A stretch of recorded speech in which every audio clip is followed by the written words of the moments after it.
Hello students, last lecture में हमने thermodynamic process discuss किए थे। आज हम डिस्कस करने जा रहे हैं हीट कैपेसिटी। जैसा कि नाम से ही इंडिकेट हो रहा है कैपेसिटी, और किसकी कैपेसिटी? हीट की, यानी किसी सिस्टम की कैपेसिटी कितनी है हीट कंटेन करने की।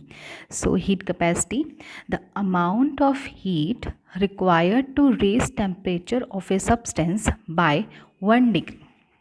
Okay, the amount of heat required to raise temperature of a substance by 1 degree means कि किसी सिस्टम की, ये हमारा सिस्टम है, इसने कितनी हीट कंटेन कर रखी है जब मैं किसी अमाउंट में किसी टेम्परेचर को चेंज करूँगी। मीन्स इसके रिस्पेक्ट में क्या हीट होगी हमारी। इट मीन्स अगर मैं टेम्परेचर को इंक्रीज करती हूँ, it means to increase the temperature by dt, then heat required is equals to what? dq.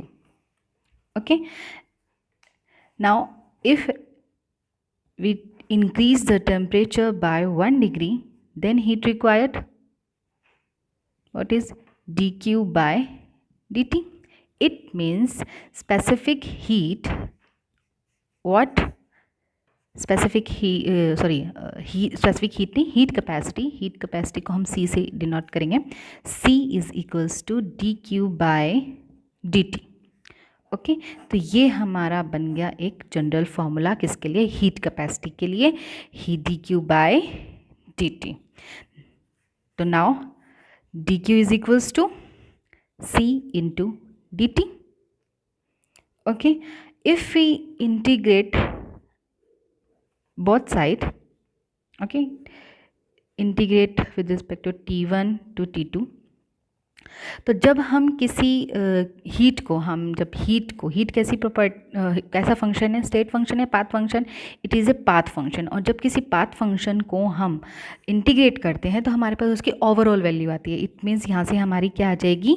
Heat, overall value of heat, यानी इस सिस्टम के लिए हमारे पास ओवरऑल हीट आ जाएगी और उसे हम कहेंगे overall heat exchange. That is equals to C integration of t1 to t2 c into में dt। और यहाँ पे हमारा क्या हो जाएगा, यानी हीट क्या हो जाएगी? Overall heat exchange. नाउ यहाँ पे हमारे दो केस होंगे, ठीक है। एक, if C is independent of temperature, ठीक है, independent of temperature, then now heat is equals to C into delta T। देखिए, अगर C हमारा टेम्परेचर पर डिपेंड ही नहीं करता है तो वो इंटीग्रेशन से बाहर आ जाएगा। तो इसको मैं लिख सकती हूँ C into T2 minus T1, delta T is equals to T2 minus T1। But if C is dependent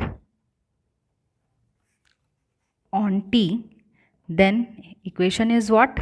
Q is equals to T1 to T2 integration of C into में dt. Okay, so that is the heat capacity. Now we come to the next topic, that is specific heat capacity. Specific heat capacity. अब उससे पहले मुझे ये बताना आप लोगों ने कमेंट सेक्शन में कि हीट कैपेसिटी एक इंटेंसिव प्रॉपर्टी है या एक्सटेंसिव प्रॉपर्टी है। ओके, फिर नेक्स्ट लेक्चर में हम डिस्कस करेंगे specific heat capacity. Specific heat capacity, heat capacity per unit mass, very simple. Okay, and it is denoted bye S, small s। Okay, तो जब मैंने कहा था कि heat capacity per unit mass, it means heat capacity S, specific heat capacity, that is S is equals to heat capacity per unit mass, and what is heat capacity? That is dq by dt into m. Okay, so now dq is ms dt, m into S into D T, या हम ये कह सकते हैं कि M S if we integrate both side, then heat exchange that is equals to m into s into delta T. यहाँ से भी वही ही ओवरऑल वैल्यू आएगी हीट की. Okay, now next topic is molar heat capacity, जो हमारा most important topic है, जिसको पढ़ाने के लिए ही हीट कैपेसिटी बताया था. Molar heat capacity is denoted by CM. ठीक है, तो molar heat capacity, heat capacity per unit mole, same as to specific heat capacity. ठीक है, यानी heat capacity of 1 mole substance means molar heat capacity, that is Cm, is equals to heat capacity per unit mole. Now what is heat capacity? We know that dq upon dt. तो हमारी equation क्या बन जाएगी? molar heat capacity is equals to dq upon n into dt. तो now dq is equals to n into Cm into dt. Now integrate on both side, then overall heat is equals to n into Cm into delta T. We know that heat and work कैसे function है, अभी बताया था ना मैंने कि heat कैसा है, पाथ फंक्शन. तो इसीलिए यहाँ पे भी ओवरऑल वैल्यू आएगी. ओके, तो हीट कैपेसिटी आपको बतानी है कि वो एक इंटेंसिव प्रॉपर्टी है या एक्सटेंसिव प्रॉपर्टी है. ठीक है, उसी तरह से स्पेसिफिक हीट कैपेसिटी और मोलर हीट कैपेसिटी बतानी है.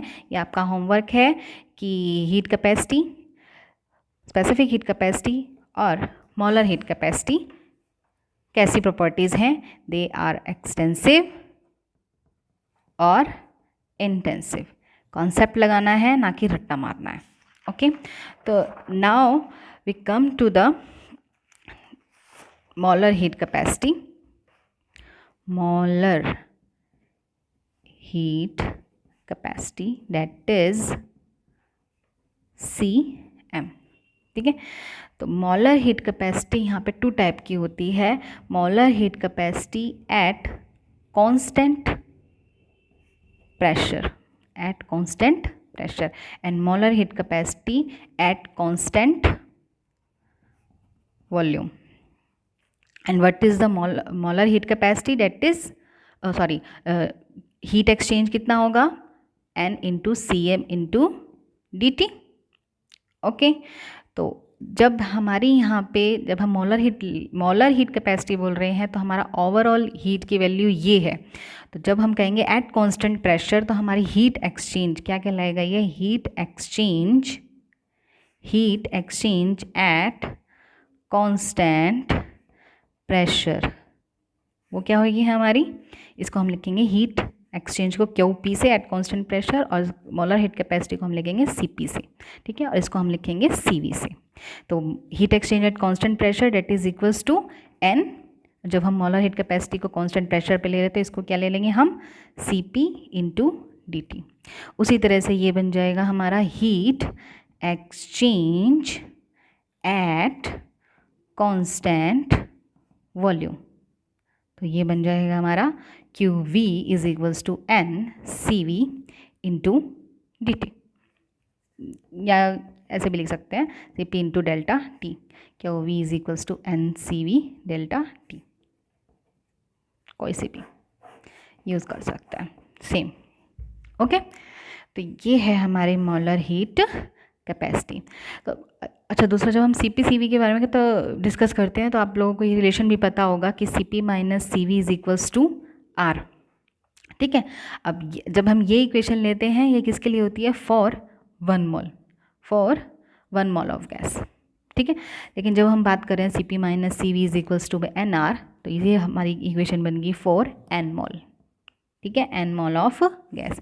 एक रिलेशन और होता है, that is gamma is equals to CP upon CV. ठीक है, यहाँ से हम CP की भी वैल्यू निकाल सकते हैं, CV की भी वैल्यू निकालते हैं. मतलब इस रिलेशन से हम इन तीनों रिलेशन से को हम यूज़ करेंगे अपनी आगे थर्मोडायनेमिक चैप्टर्स में ठीक है।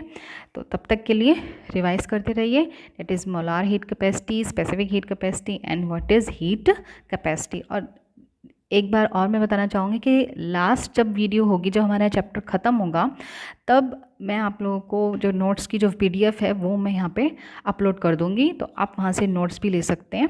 ओके, तो तब तक के लिए रिवाइज करते रहिए। Good bye.